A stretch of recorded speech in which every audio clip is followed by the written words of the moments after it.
For our future home buyers na naghahanap ng townhouse dito sa General Trias, Cavite. So ito yung isa sa model natin dito, yung Jasmine model na dito yan sa Richdale West, Barangay Panong Yanan, General Trias, Cavite. So napakalapit na nito sa Tagaytay. More or less 30 minutes na sa Tagaytay ka na. So ito nga po yung Jasmine natin, may lot area to na 71.5 square meter at may floor area na 78.65 square meter. So provision po to for 3 bedrooms at may 2 toilet and bath. So ano pang hintay natin? Let's unlock your dream home.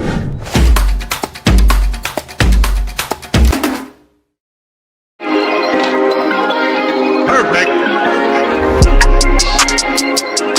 Located at Barangay Alingaro, General Trias, Cavite, Richdale West is perfectly located nearby schools like Lyceum of the Philippines to hospital like Gentry Doctors and Gentry Medical Center, places of worship, commercial establishment, and leisure destination. My name is Jesse Palembergo and welcome to another home tour. So ito nga po yung ating Jasmine model. So ito, sobrang excited akong pakita tong model na to. So sobrang excited namin, hindi pa nga tapos actually yung model. Gusto na namin siyang i-video para sa'yo. Para makita mo na, may idea ka na kung ano magiging itsura ni Jasmine model dito sa Richdale West. So ito nga po yung 71 square meter, 71.5 square meter natin na lot area at may floor area na 78.65 square meter. So bago natin start ang tour natin dito sa Jasmine model, kung bago ka sa akin channel, please like, share this video, and subscribe to my channel. We're also on other social media like Facebook, Instagram, at TikTok. So paano? Start na natin ang tour natin dito sa Jasmine model. So this one nga po yung ating typical na inner unit na 71.5 square meter na lot area. So napapansin nyo naman po, meron tayong space dito para sa parking ng kotse nyo at ang facade niya, di ba? Napakasimple na lang, basic lang siya. Pero may dating, syempre, di ba? Ang ganda, may mga stone accent sa side na yan. So ang kulang na nga lang dito sa unit na to is yung pinaka-bintana niya. So yung pinaka-bintana niya dito is aluminum encasement na sliding windows po yung ilalagay nila dyan. So tuloy na po tayo dito. Dito nga tayo dumaan sa gilid. Pakita ko sa inyo to yung pinaka-size dito sa unahan. So malaki pa po yung size niya dito sa unahan.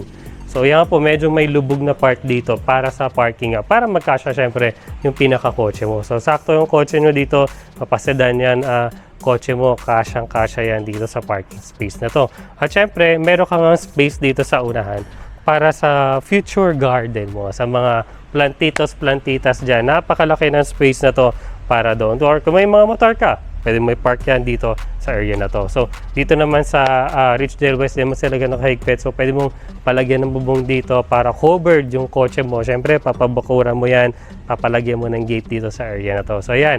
Yan po yung pinakaunahan natin na part. So, tuloy tayo dito sa loob. Ang pintuan po natin dito is flush metal door. So, gawa siya sa bakal. Ang hamba niya is gawa rin sa bakal. So, maganda yan dahil iwas nga siya sa anay at sa bulok. So, yan. Tuloy na po tayo dito. So, yung napansin nyo naman dito sa Richdale West Jasmine model, ang luwag ng pinaka-interior mo. So, ito nga po yung mga bintanang ilalagay dyan. So, gato nga po siya. Aluminum po siya. Aluminum encasement po siya na sliding window. So, ayan na po ilalagay sa mga bintana. Ayan na lang actually ang kulang dito sa model na to. So, yung pinakasahig po natin dito is cement finish po siya. At ang ceiling natin yan, naka-metal deck na po siya. So, yung pagka-construct ng bahay na to is conventional or yung hollow blocks buhos, may mga poste po ito, yan, may mga biga, napapansin nyo. So dito sa side na to, napakaganda ng floor plan nitong Jasmine model kasi pa L-type siya at napakaluwag niya, di ba? So napansin nyo, nakahiwala yung pinaka-kitchen natin. Sa kitchen natin, naka-ceramic tiles na tayo at syempre open lang yan dito sa baba. Ikaw na bahala magpalagay ng mga base cabinet mo sa area na to. At ang ganda, di ba? Yung kitchen niya, meron tayong malaking ilalagay na bintana dito sa area na to. So napakaliwanag na magiging kitchen mo. At sa side na, syempre, pwede mo ilagay dito yung pinaka-dining table mo or pwede mo pa extend to. Palakay mo pa, lagyan mo ng pantry dito sa area na to. At ang ganda, di ba, may bintana rin siya. So maliwanag yung pinaka dining space mo. So balik naman tayo dito. Ito na yung pinaka living space mo. So di ba ang ganda ng ng floor plan dito sa Jasmine model. So magkahiwala yung living space mo as well as sa kitchen.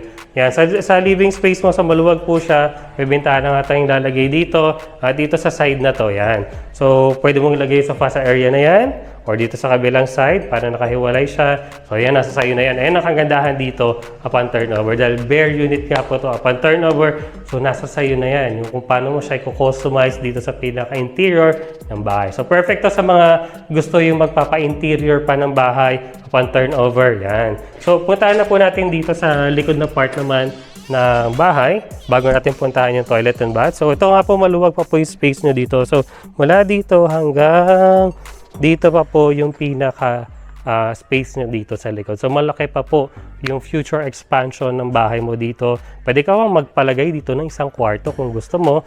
Kung may senior citizen ka sa bahay at gusto mo siya gawa ng kwarto, or para sa nanay nyo or sa kasambahay nyo, pwede nyo pang lagyan ng room dito sa likod. As well as, syempre, pwede mo lagyan din dito ng laundry space mo, yung parang pinaka-labahan area sa location na to. At ang pintuan pala natin dito, yan, flash metal door din po yan, at ang hamba, gano'n din po, gawa rin siya sa bakal.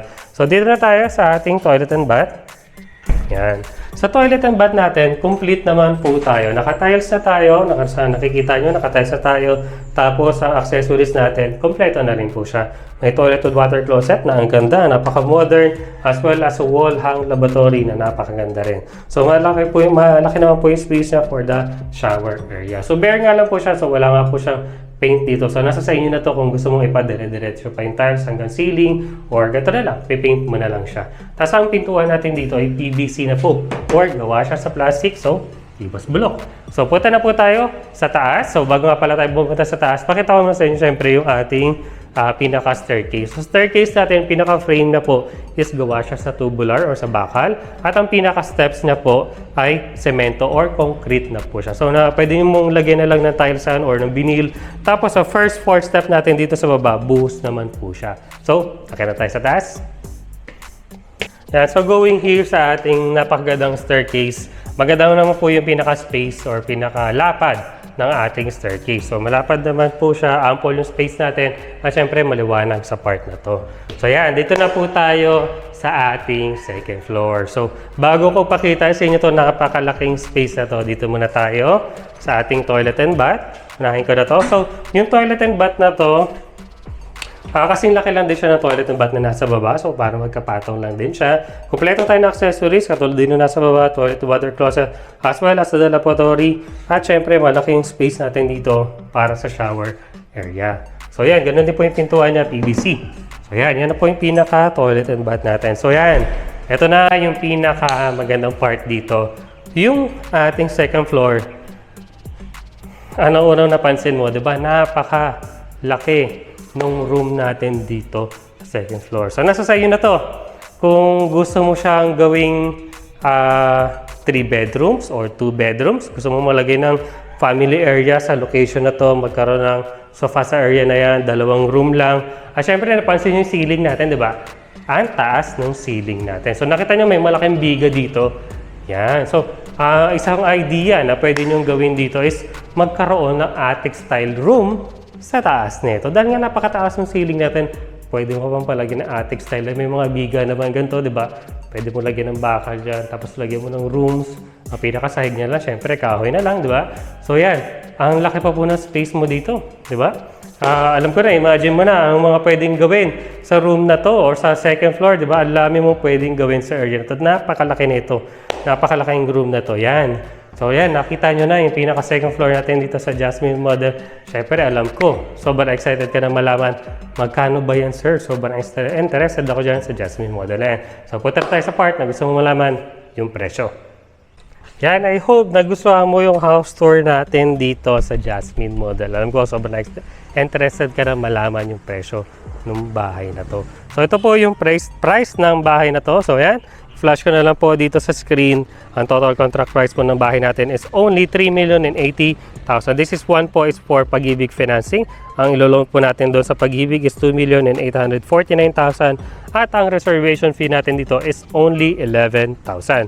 At ang ating cash outlay or yung pinaka-down payment natin, that is 220,000. Payable pa siya up to 20 months. So sa 20 months, that is 11,000 monthly. So sa monthly amortization natin for the Pag-ibig, that is 70,775